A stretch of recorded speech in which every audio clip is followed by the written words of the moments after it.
This night, our journey begins at the heart of the kingdom, within the high volcanic walls of Stirling Castle. We will look out from the brooch that clasps the highlands and lowlands together, feeling the stillness of the valley below.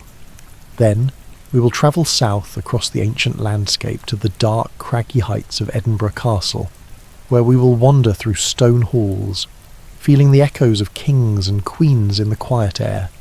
The fire is warm. The stone is ancient. There is nothing left for you to do now but listen.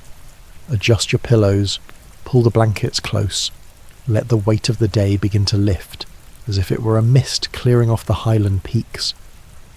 Stirling Castle rises above the River Forth on a volcanic crag, the kind of natural formation that medieval builders looked at and immediately said, yes, that seems inconvenient enough for a fortress.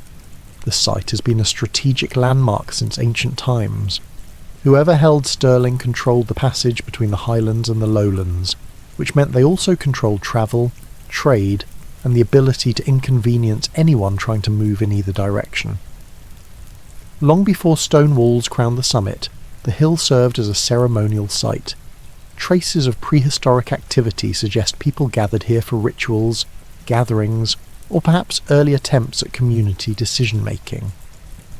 The first recorded fortification on the crag appears in the early Middle Ages.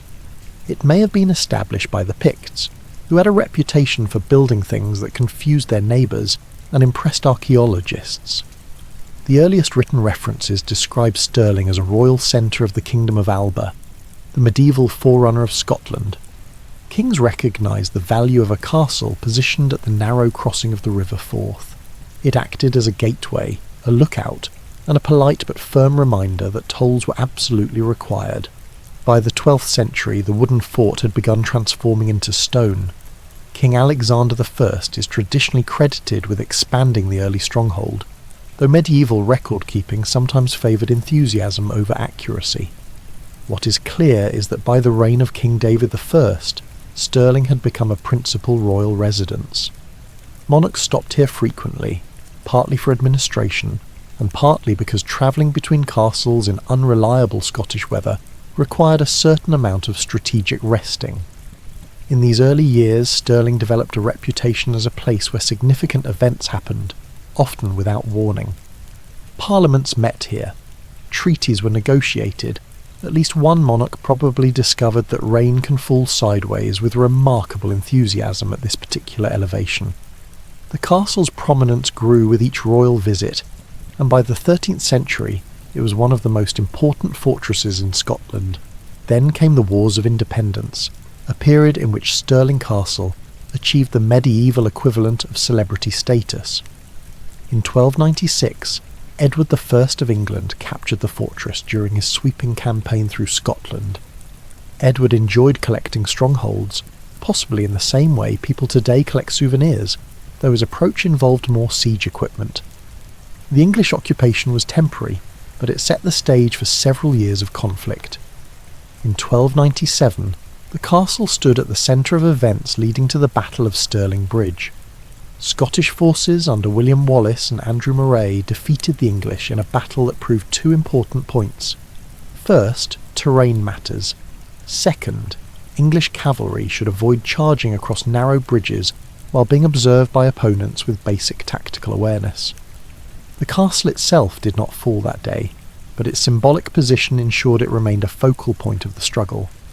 In 1299, Scottish forces retook Stirling after a siege that likely involved the usual medieval negotiations, catapults, and polite disagreements about surrender. Then, in 1304, Edward I returned to reclaim it with a level of determination that suggested he was beginning to take the whole thing personally. The siege included an enormous trebuchet, Warwolf, which was so impressive that chronicles describe the English pausing the assault to assemble it properly before resuming the attack. Medieval warfare sometimes prioritised presentation. The castle fell once again, and once again it did not stay fallen for long.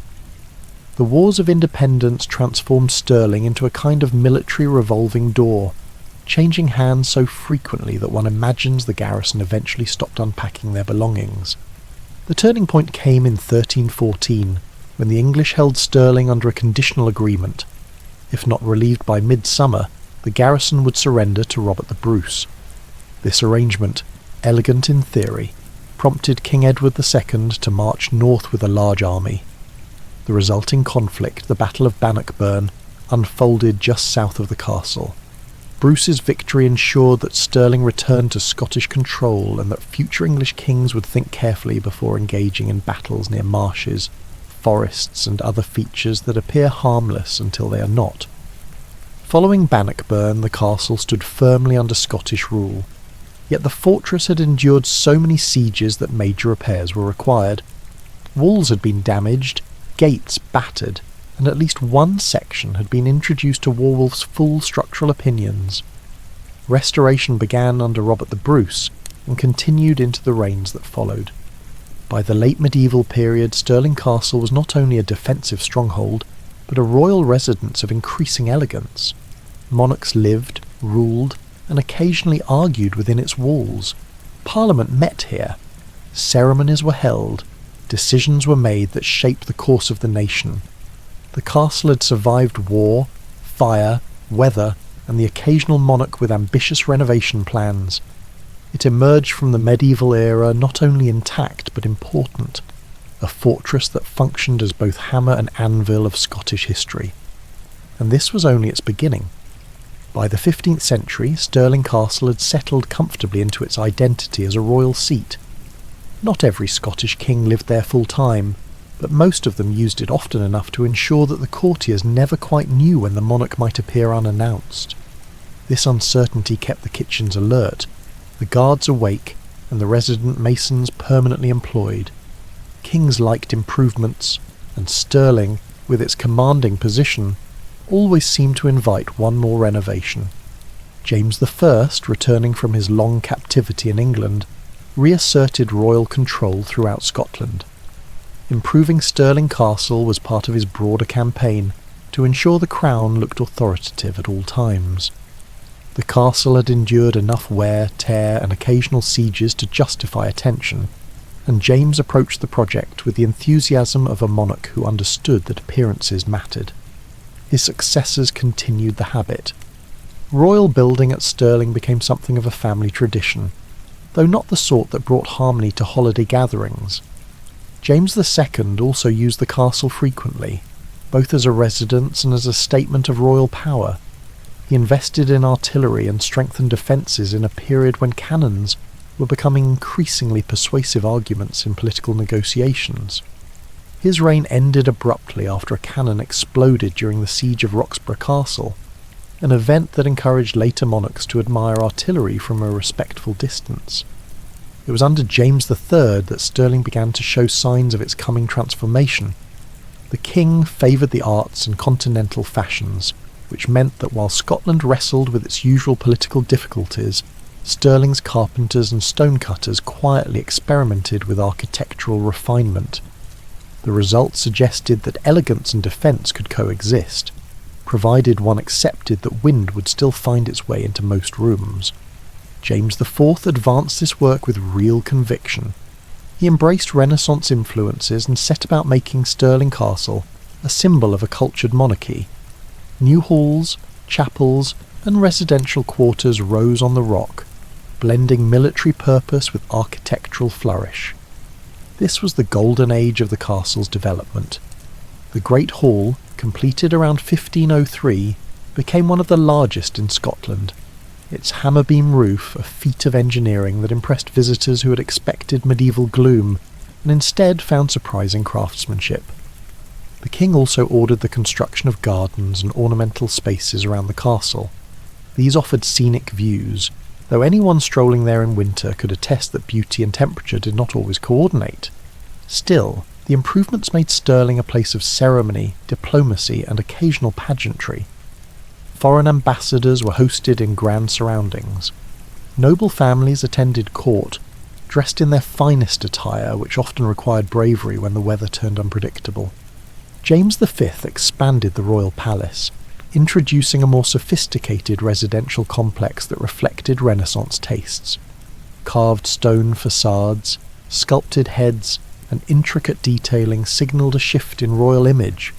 The king wanted Stirling to resemble the great courts of Europe, even if Scottish climate ensured that visitors wore several additional layers. The palace became a statement of cultural ambition as much as authority, and its design stands as one of the finest expressions of Renaissance architecture in Scotland. The palace also served as the setting for major historical events. It was here, in 1543, that Mary, Queen of Scots, was crowned at just 9 months old. The ceremony was dignified, though one assumes the royal infant had a limited appreciation for the significance of the moment. As she grew, Stirling became a central residence in her early life. Chroniclers recorded festivals, tutors, and a royal upbringing that combined education with the constant presence of people discussing the state of the kingdom, while trying not to startle the child. The castle during this period hosted political negotiations, royal councils, and diplomatic spectacles. It was a place where monarchs entertained, governed, and occasionally reconsidered decisions made too hastily in council meetings. The great hall witnessed banquets with music, dancing, and enough ceremonial formality to reassure visiting dignitaries that Scotland was fully capable of producing grandeur on demand. Yet behind the decorative facades, Stirling remained a fortress. Its commanding height ensured that archers, guards, and lookouts continued to treat the crag as a defensive asset, regardless of how many Renaissance sculptures appeared on the walls. The palace gardens might have offered views of the surrounding countryside, but they also offered clear sightlines for any activity that suggested trouble. The castle, like its kings, balanced cultural aspiration with practical awareness. During the mid-16th century, the political climate grew more turbulent. Scotland faced internal factions, religious upheaval, and disagreements that seemed to multiply with each passing year. Through it all, Stirling Castle served as a place where rulers sought stability. The walls had seen enough conflict to understand that peace was always temporary. Monarchs relied on its security, even as they tried to project refinement. By the time Mary, Queen of Scots, returned from France to rule Scotland as an adult, Stirling was already one of the most polished royal residences in the kingdom. Her infant son, James VI, was raised here under the guardianship of nobles determined to ensure his safety. The castle played host to royal ceremonies, councils of state, and the quiet routines of a court always aware that events outside the walls could shift the course of history at any moment. As the 16th century progressed, Stirling Castle emerged not only as a residence, but as a symbol of royal identity. Kings and queens shaped it through their ambitions, masons shaped it through their craft, and Scotland shaped it through the unpredictable rhythm of its politics. The golden age of the Stuart monarchy left Stirling with grandeur, beauty, and enough architectural confidence to withstand the changes that were about to arrive, and those changes would be significant. By the mid-16th century, Stirling Castle found itself once again at the centre of Scotland's political turbulence, a role it accepted with the weary familiarity of a building that had already witnessed more rebellions than most nations. The palace glimmered with Renaissance detail, but the kingdom remained unpredictable, and Stirling's walls resumed their long habit of listening to hurried conversations that began with the phrase, "There has been a development." The minority reign of James VI placed the castle under the watch of regents, each convinced they understood the young king's best interests. Their views differed dramatically, an issue that sometimes made governance resemble a long-running debate in which no one agreed on the rules. Stirling became the residence of the royal child not because it was peaceful, but because it was fortified. The rock had endured centuries of conflict. It was expected to endure several more. Within its chambers, James VI grew under shifting guardianship. Regents moved in and out of power, occasionally encouraged by circumstances, factions, or the realization that their positions involved significantly more risk than promised. Meetings held in Stirling's great halls often included stern discussions about policy, punctuated by the faint background awareness that rival nobles were forming plans of their own. The castle served as both cradle and shield for the young monarch, its stones absorbing the uncertainties that surrounded his upbringing. The Marian Civil War brought heavy attention. Supporters of Mary, Queen of Scots, attempted to rally around her claim after her forced abdication, while the king's government attempted to ensure a stable regency. Stirling Castle remained loyal to the infant king's faction, but loyalty did not guarantee tranquility. In 1571, a surprise night raid by supporters of Mary attempted to seize the castle and kidnap James VI. The attackers scaled the walls with determination and optimism, two qualities that proved insufficient. The garrison pushed them back, and the castle added midnight rescue attempts to its already extensive list of unusual experiences. Stirling's military value continued to grow as Scotland navigated its long series of internal divisions. Nobles shifted alliances with regularity, generating enough uncertainty to keep castle guards attentive, council scribes busy, and resident masons gainfully employed repairing damage from various disagreements. The Regent Morton, one of the more forceful of James VI's protectors, used Stirling as both administrative centre and occasional reminder that governing Scotland involved equal parts diplomacy and reinforced doors. In 1585 the castle endured yet another siege. The Earl of Arran, controlling the young king's government, faced opposition from a coalition of exiled nobles who returned with English support. Stirling Castle held for a time, but its defenders eventually yielded. The nobles regained influence, and Arran departed the political stage. Stirling did not comment on the matter. The fortress had witnessed so many reversals that it treated changes in government with the same calm patience it reserved for changing weather. When James VI finally achieved full authority, his rule brought a level of stability that the castle had not seen in many decades. The young king spent considerable time at Stirling during his upbringing, and though he later favoured other residences, the fortress remained a familiar symbol of his early life. It had protected him through shifting regencies, civil war, and earnest nighttime sieges. By the time he reached adulthood, Stirling had contributed as much to his survival as any advisor.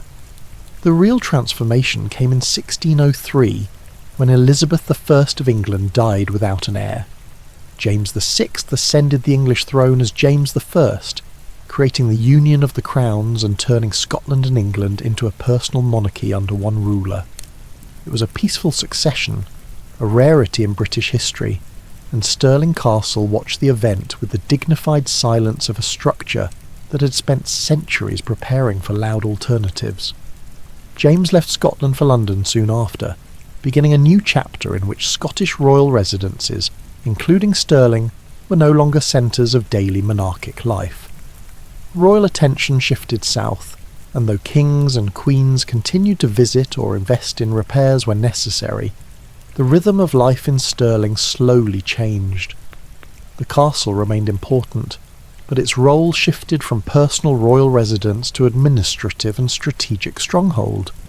Yet even in relative quiet, the fortress retained its prominence. Parliament met at Stirling, councils deliberated, nobles gathered to negotiate matters of state. The castle's reputation for security made it a preferred site for conversations in which participants wanted walls thick enough to discourage interruptions. Its battlements continued to survey the landscape, calmly observing the kingdom's slow transition into a new political era. The union of the crowns did not diminish Stirling's symbolic value. If anything, it expanded it. The fortress became a reminder of Scotland's royal heritage, a place where monarchs had been crowned, raised, and occasionally rescued from ill-timed rebellions. It embodied the centuries in which Scottish independence and monarchy were shaped through conflict, diplomacy, and the occasional structural repair. And while the 17th century promised new challenges, Stirling Castle approached them with the same composure it had shown since medieval times, a patient acceptance that history, like weather, rarely passed quietly across the River Forth. As the 17th century unfolded, Stirling Castle found itself once more drawn into the uneasy rhythm of political disagreement. Scotland, now part of a unified monarchy, did not suddenly become tranquil. Instead, it entered a period in which kingdoms argued about religion, authority, and whether the king should listen to Parliament, God, or possibly both, depending on the day. Stirling Castle observed these developments with the patient resignation of a fortress that had hosted more than its share of intense conversations. The Wars of the Three Kingdoms arrived in the 1640s, bringing with them the Covenanters, the Royalists, and enough shifting alliances to keep the castle's scribes occupied. Stirling held strategic importance as always, guarding the crossing over the River Forth. Whoever controlled the castle controlled the main passage into the Highlands, which made it a valuable prize. Armies marched across its surrounding fields with such frequency that the local grass probably considered forming a union. During the conflict, the castle mainly favoured government forces aligned with Parliament and the Covenanters. Royalist armies approached at various points, but Stirling's walls and garrison held firm. It also served as a convenient meeting place for commanders, negotiators, and anyone attempting to impose order on a situation that consistently resisted it. When Oliver Cromwell's forces moved north after the Battle of Dunbar in 1650, Stirling Castle became an intended target, although the garrison refused to surrender simply because someone suggested it. Cromwell responded by constructing a new bridge over the Forth, bypassing the castle's defensive advantage and eventually forcing a retreat. Militarily, it was a clever solution. Architecturally, it introduced Stirling to the unsettling experience of not being the only fortified structure influencing local travel routes. The restoration of Charles II returned the monarchy to power and gave Stirling a quiet moment to collect itself. The castle resumed garrison duties and administrative functions, hosting troops who performed drills on the parade ground with varying levels of enthusiasm. It also held prisoners from time to time, a task it managed with the discipline of a building that had years of experience watching politicians quarrel. Compared to political detainees, the prisoners tended to be refreshingly predictable. The Glorious Revolution of 1688 to 1689 brought new uncertainty when James VII was deposed and replaced by William and Mary. Scotland experienced its own complications, including uprisings by those who felt the previous king had been removed somewhat abruptly. Stirling remained in government hands, serving once again as both administrative centre and strong point. The castle had long since grown accustomed to hearing debates about loyalty, legitimacy, and taxation. The late 17th century simply added more entries to the list. The Jacobite risings of the 18th century transformed Stirling Castle into an active military hub. In 1715, supporters of James Francis Edward Stuart, the Old Pretender, marched across Scotland, hoping to restore the exiled line. Stirling was fortified and prepared for siege, though the rebellion collapsed before the castle had to defend itself in earnest. The fortress watched the events unfold, perhaps relieved that the matter resolved without another round of artillery tests on its walls.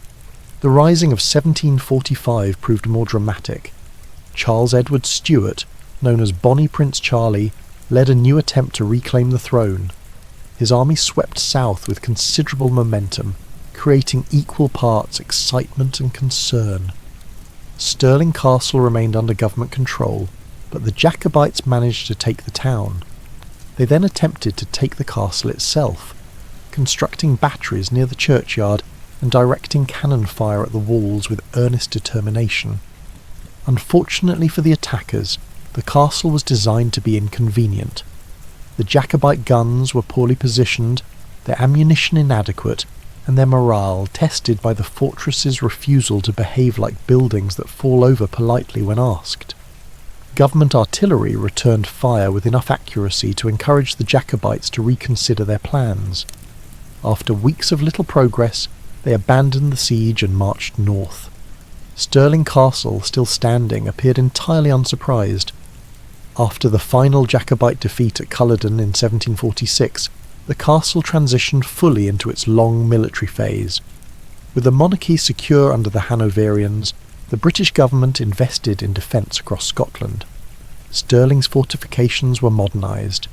New barracks rose.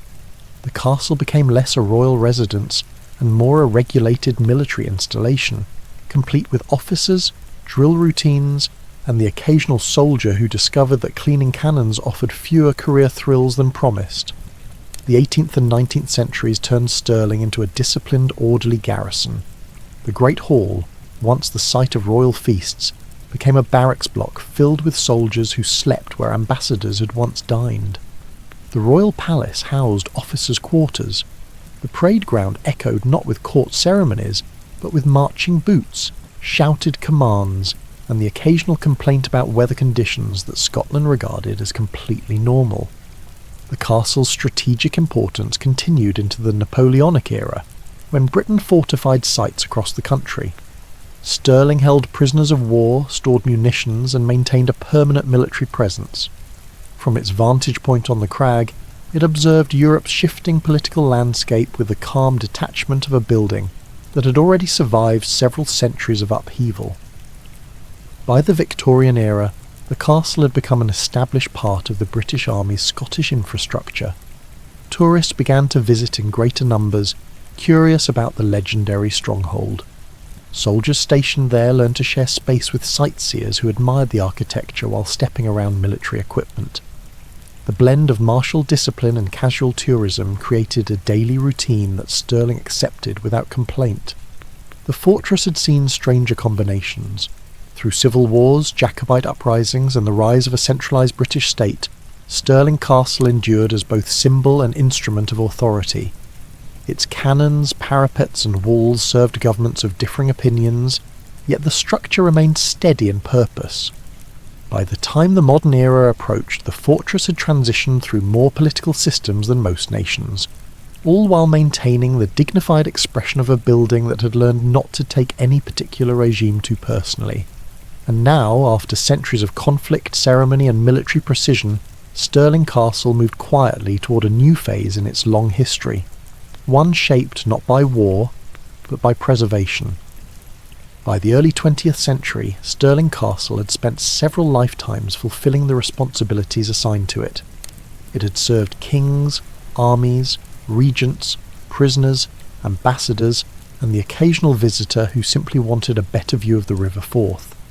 Its stones had hosted coronations, councils, sieges, experiments in Renaissance architecture, and more than a few military inspections in weather that encouraged even the bravest soldier to reconsider his career. But as the world changed, so did the castle's role. In 1906, the army began to withdraw from large portions of the site, and Stirling entered what could only be described as a reflective phase. Without regiments marching across the parade ground every morning, the castle found itself unusually quiet. For the first time in centuries, no one expected it to withstand cannon fire, shelter royalty, or negotiate politics. Its new task was simpler: remain upright, be historically interesting, and avoid unexpected structural surprises. The transition from military stronghold to heritage monument did not happen all at once. For decades, the War Office maintained parts of the site, and Stirling's identity shifted gradually. Officers' quarters gave way to exhibitions. Barracks emptied, refitted and reopened as museum spaces. Rooms that had held muskets during the Napoleonic era now held interpretive panels explaining why muskets had once been stored there. It was a calmer existence, though the castle still experienced the occasional busy season, usually involving tourists who misunderstood Scottish weather forecasts. Restoration efforts accelerated after the mid-20th century, when conservation practices improved and historians gained a deeper interest in reconstructing the Renaissance character of the palace. The Great Hall, long divided into barracks rooms, underwent one of the most ambitious restorations in Scottish history. Workers removed partitions, reinforced beams, and recreated the original hammer beam roof. When it reopened, the hall resembled its 16th century appearance so closely that one almost expected a Stuart king to arrive and request a banquet, though modern fire regulations would have prevented most of the traditional torches. The royal palace received similar attention. Conservation teams studied surviving fragments of plaster, pigment and carved stone to understand how the palace had once looked when James V envisioned it as a northern showcase of Renaissance artistry. Sculpted heads on the facades were repaired or recreated. Ceilings were repainted in bold colours that reflected original designs. Spaces that had once housed soldiers' bunks returned to their earlier function of impressing visitors, though now the visitors arrived with cameras rather than diplomatic credentials. This period of restoration brought Stirling Castle back into public consciousness in a new way. It became a place where the past could be seen, not merely inferred. Schools visited in steady numbers. Historians debated architectural choices with enthusiasm that occasionally rivaled earlier military disagreements. Tour guides developed the gentle art of explaining 6 centuries of conflict while preventing groups from leaning too far over battlements. The castle adjusted well to this new activity. Hosting tourists, after all, was simpler than hosting kings. As Stirling's profile grew, so did appreciation for its strategic setting. Visitors could stand on the ramparts and see the landscape that determined Scotland's fate more than once. The River Forth winding eastward, the road to the Highlands stretching north, the wide plain where armies had gathered at Bannockburn. The castle's height offered perspective, both literal and historical, reminding observers why so many monarchs had guarded this rock with such determination. In the late 20th and early 21st centuries, Stirling Castle embraced full museum status under Historic Scotland. Conservation projects continued with careful attention to authenticity. Archaeologists conducted studies that revealed earlier phases of construction. Craftspeople replicated medieval and Renaissance techniques, creating work that blended scholarship with manual skill. The castle evolved into a living document, one that recorded history through stone, plaster, and the occasional interpretive reenactment involving a surprisingly enthusiastic volunteer. Today, Stirling Castle stands as one of Scotland's most visited historic sites. Tourists explore the Great Hall, the Chapel Royal, the Royal Palace, the kitchens, and the battlements. They walk through spaces once filled with royal ceremonies, political intrigue, and soldiers trying to avoid extra duties. They learn how James VI played here as a child, how Mary, Queen of Scots, was crowned here as an infant, and how several determined factions attempted to scale the walls with varying degrees of optimism. The castle welcomes them with an air of practised calm. After all, crowds are far less stressful than artillery. Modern restoration has revived Stirling's splendour without erasing its complexity. The palace walls still carry the weight of turbulent centuries. The cobbled courtyards still echo faintly with the movements of vanished courts. The battlements still survey the landscape with the same steady attention they once gave to approaching armies. But the castle no longer braces for conflict. It hosts weddings, concerts, educational programs, and visitors searching for the best angle to photograph a facade that took nearly 400 years to complete. If the fortress could speak, it would likely remark that this phase is pleasantly manageable. The weather still arrives with the same enthusiasm as always, but weather is predictable. Tourists, for all their variety, are much easier to accommodate than rival medieval factions, and there is something satisfying about watching the sun set across the Forth, without wondering whether the lights on the horizon represent an approaching army. After centuries spent in the service of kings, regents, generals and governments, Stirling Castle has settled into its final role as storyteller. Every chamber, wall and carved figure offers a chapter of Scotland's history, told quietly to anyone willing to take the time to listen.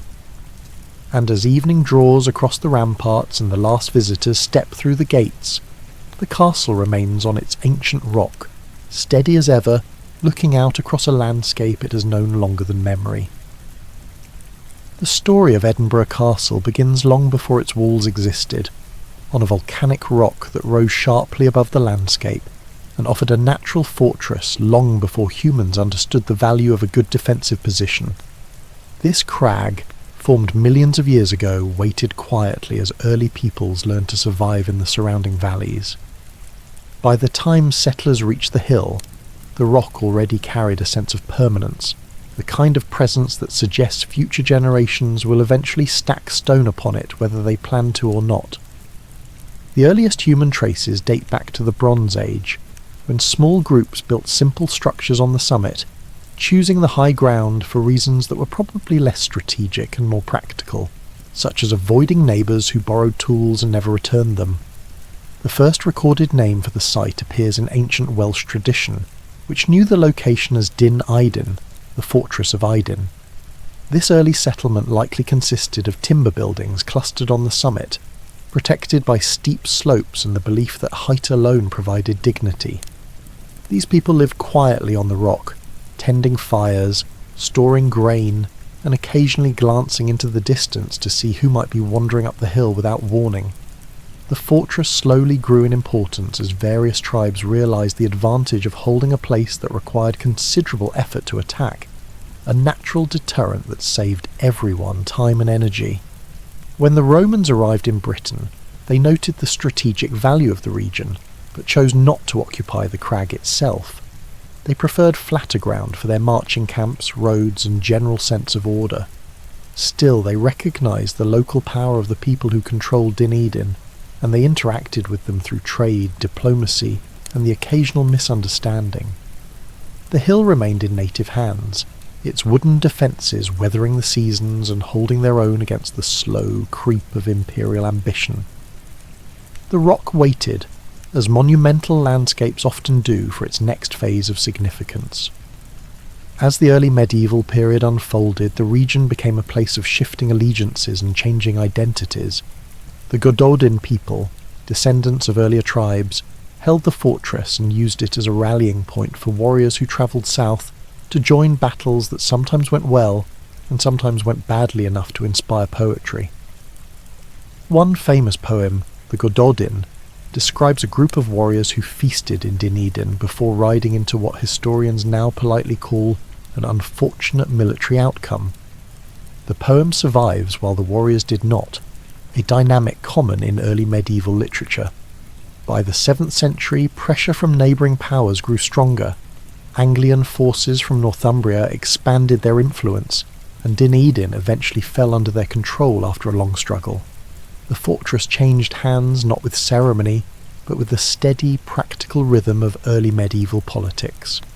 New rulers moved in, adjusted to the steep climb, and attempted to manage the local population, who probably remained unimpressed by every new governing authority regardless of its accent.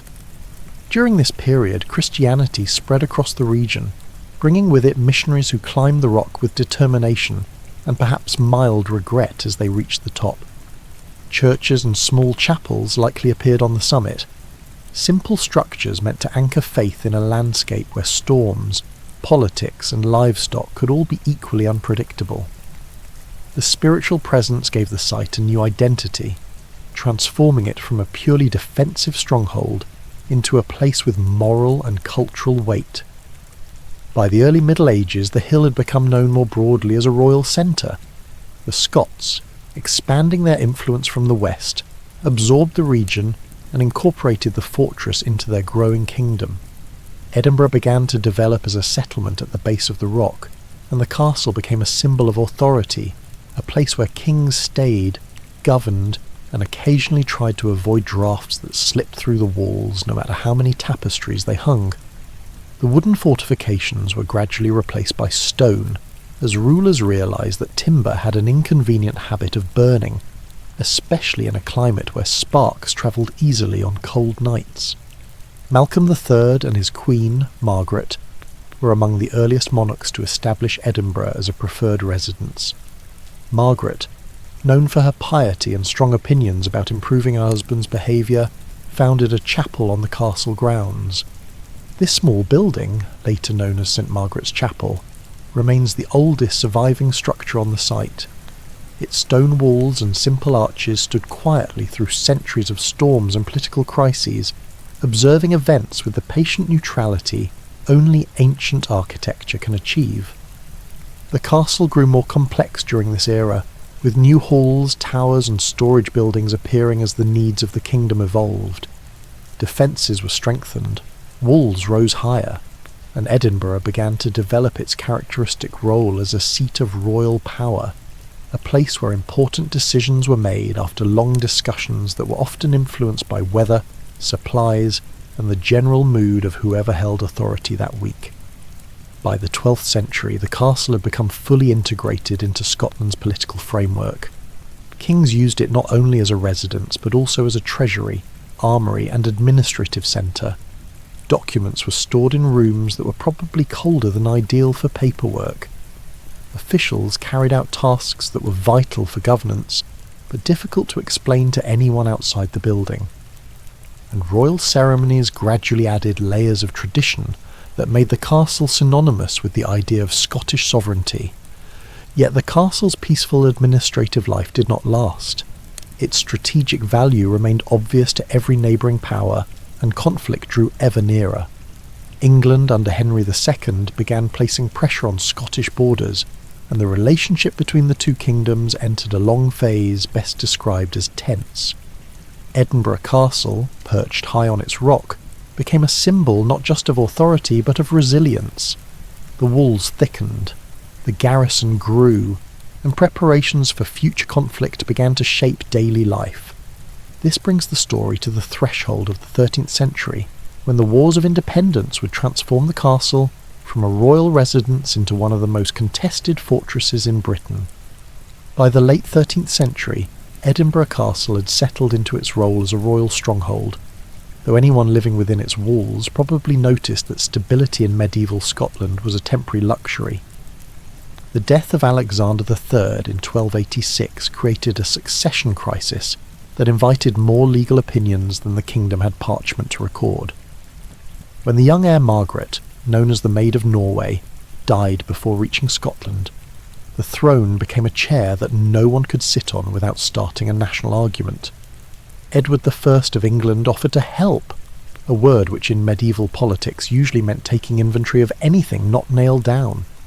He arrived with a detailed understanding of legal claims, a significant army, and the unmistakable confidence of a man who believed every castle looked better with an English garrison inside it. Edinburgh Castle fell under English control in 1296 when Edward marched north and captured it with considerable efficiency. The Scottish garrison was outmatched, and the castle's vaults were emptied of their most precious object, the Stone of Destiny. Edward had it carried to Westminster Abbey, where it became part of English coronation ceremonies and a perpetual reminder to Scotland that losing a symbolic artefact is slightly more irritating than losing a battle. The castle was fortified by its new occupants, who reinforced the walls and improved the defences in the confident belief that they would be staying for a while. Scottish resistance, however, did not dissolve. Andrew Murray and William Wallace led uprisings across the country, and although they did not retake the castle, their efforts marked the beginning of a long struggle. Control of Edinburgh Castle became a measure of momentum in the wider conflict, and each side watched it closely, waiting for a moment when determination and opportunity aligned. The garrison lived with the understanding that life atop a volcanic rock came with good views, poor insulation, and a constant suspicion that someone outside the walls was planning an inconvenient surprise. In 1314, that surprise arrived. A small group of Scots under Thomas Randolph, Earl of Moray, carried out one of the most impressive commando operations of the Middle Ages. Guided by a former castle soldier familiar with a hidden rocky route up the north face, they climbed the steep cliff at night. The ascent was long, cold, and probably accompanied by the kind of silence that suggests everyone involved was rethinking their life choices. Upon reaching the top, they overpowered the guards and captured the castle, with minimal noise and considerable disbelief from the English garrison, who may not have expected an attack from the side of the rock normally reserved for goats and geological admiration. Robert the Bruce ordered the castle's defences dismantled shortly after its recapture. This decision, while inconvenient for future architects, followed the straightforward logic that a fortress cannot fall to the enemy if it has already been removed. The walls were broken, the towers destroyed, and Edinburgh Castle spent the next years in a state recognisable to anyone familiar with large building projects that stalled before completion. Rubble lay across the summit, and the rock offered an open, wind-swept space rather than a functioning royal centre. yet its symbolic weight remained unchanged. Even in ruins, the site represented Scottish independence, resilience, and the occasional strategic benefit of removing infrastructure. Edward III of England eventually seized control again in 1335 during the Second War of Independence.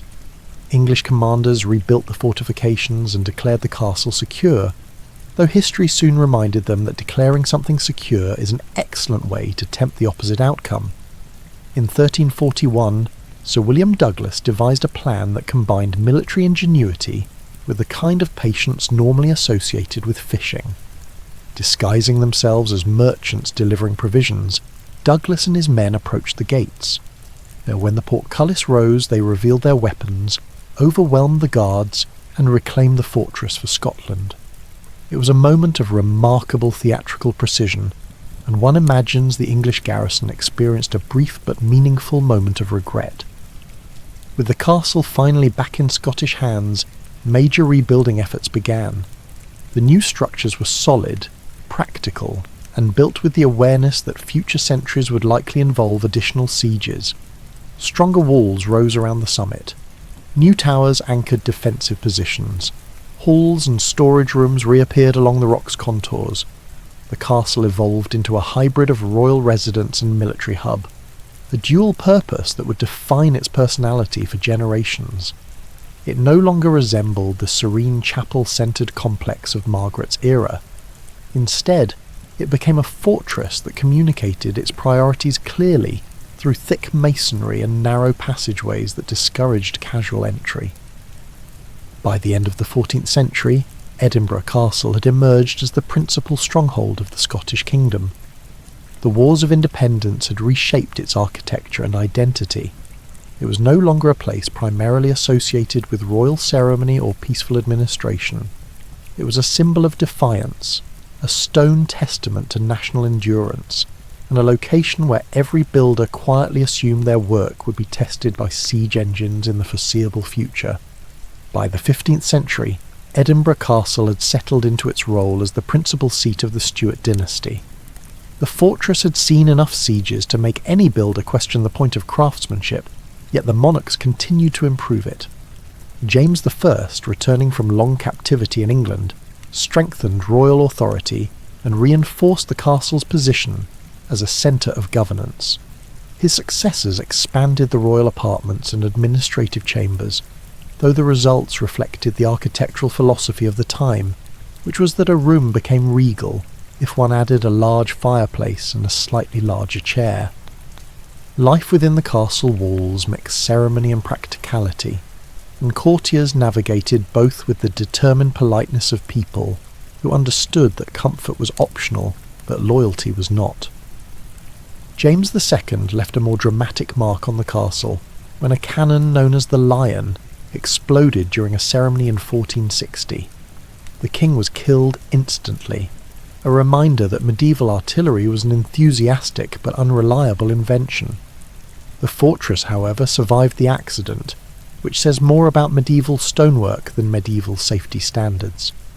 His son, James III, inherited both the throne and the responsibility of maintaining a stronghold that occasionally expressed its own opinions through unpredictable engineering.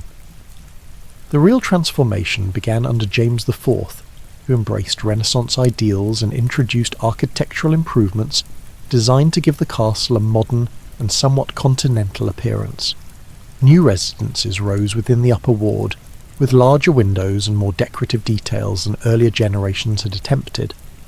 The king invested in artillery, fortifications and scientific pursuits, turning the castle into a blend of medieval fortress and Renaissance laboratory. It was a place where nobles discussed diplomacy, while engineers tested weapons nearby, creating a lively atmosphere that ensured no one ever became too relaxed. James V continued this trend by commissioning the royal palace, a more refined set of chambers that offered a glimpse of elegance atop the volcanic rock. The rooms were impressive by Scottish standards, though anyone living there year-round still needed to accept that wind entered through more places than the architectural plan suggested. The Great Hall was completed during this era as well, its hammer-beam roof a statement of royal confidence, and its spacious interior suited for ceremonies, feasts, and long discussions about political alliances that might or might not survive the next season. Mary, Queen of Scots, provided one of the castle's most enduring historical moments when she gave birth to her son James in 1566.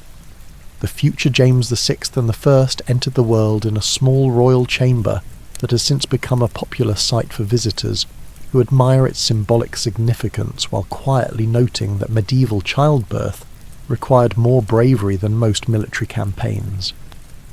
The birth ensured Edinburgh Castle's place in the lineage of British monarchy, though at the time it primarily brought hope to a kingdom experiencing political turmoil at an impressive rate.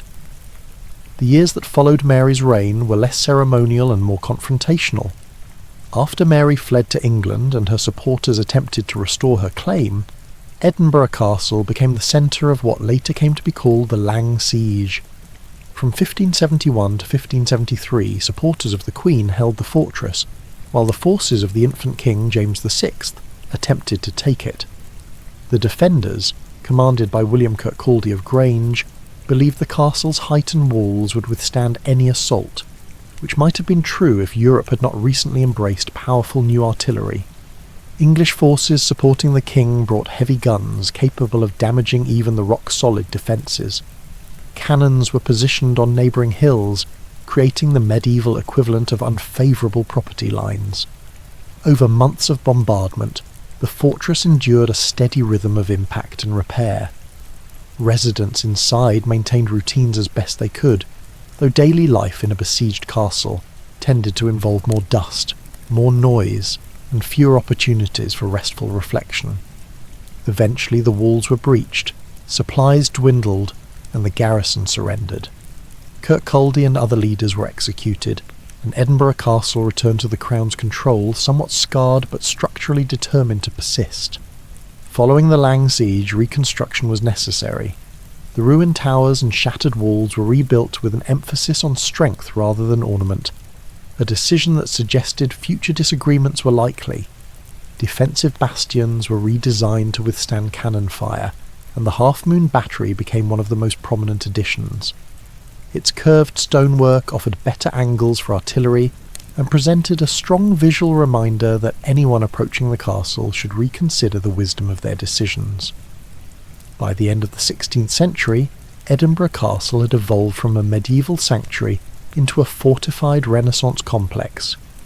It remained a royal residence, a military installation, and a symbol of authority, though its corridors now echoed with a mixture of royal footsteps, armed patrols, and the ongoing discussions of administrators attempting to keep pace with the responsibilities of governance.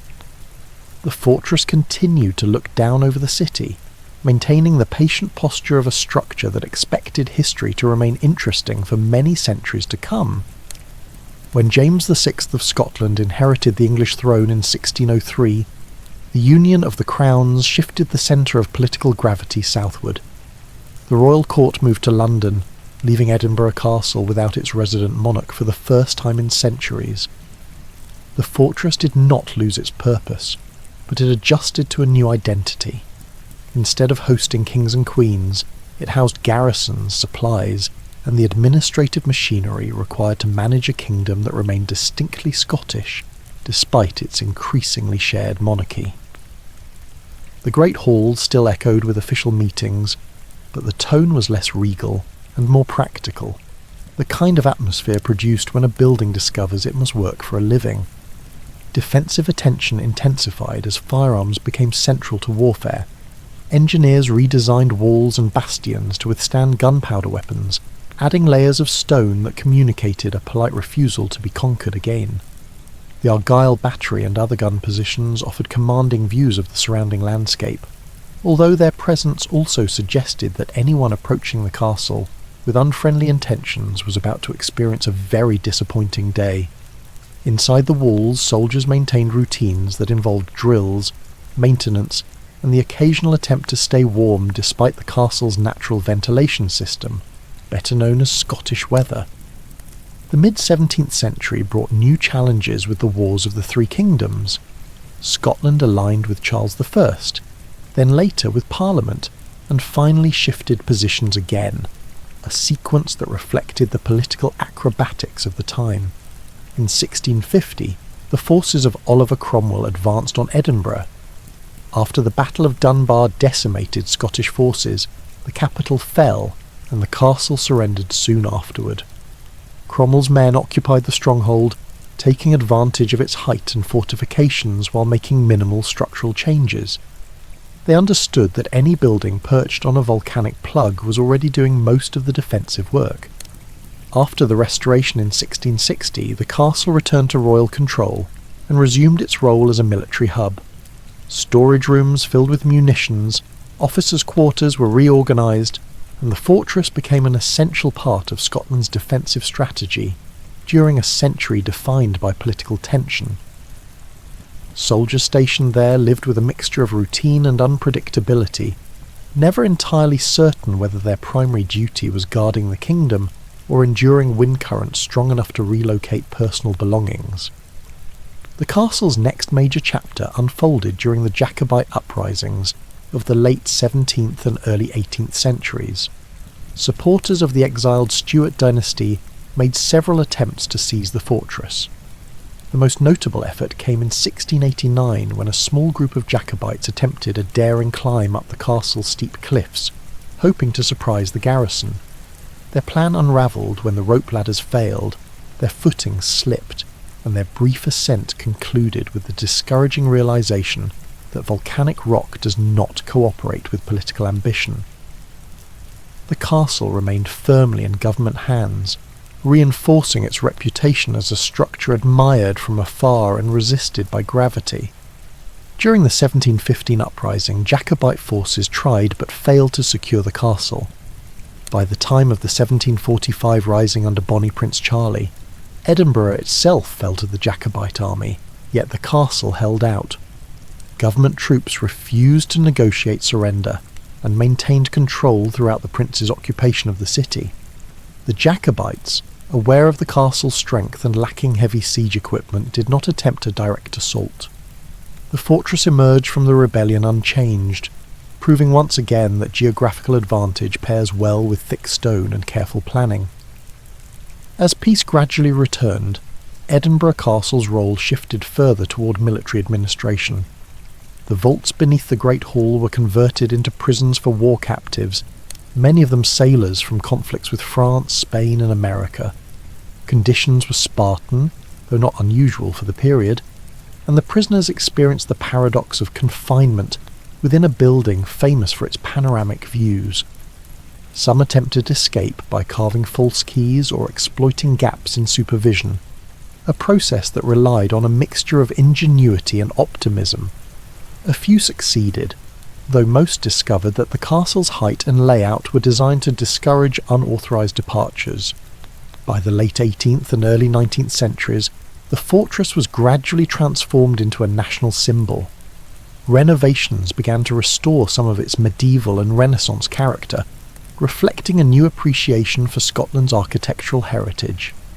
Tourists visiting Edinburgh climbed the steep pathway toward the esplanade, pausing to admire both the panoramic cityscape and their own determination after a deceptively vertical walk. Soldiers remained stationed there, guarding ammunition stores and ceremonial regalia, yet the nature of occupation became more formal and less combative. The castle's identity shifted from active military stronghold to emblem of history and tradition. The 19th century brought further changes.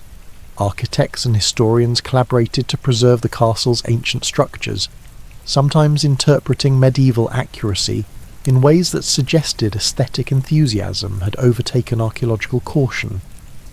Restorations of the Great Hall and other key buildings sought to emphasise their historical grandeur, creating spaces that felt older than their original builders might have intended.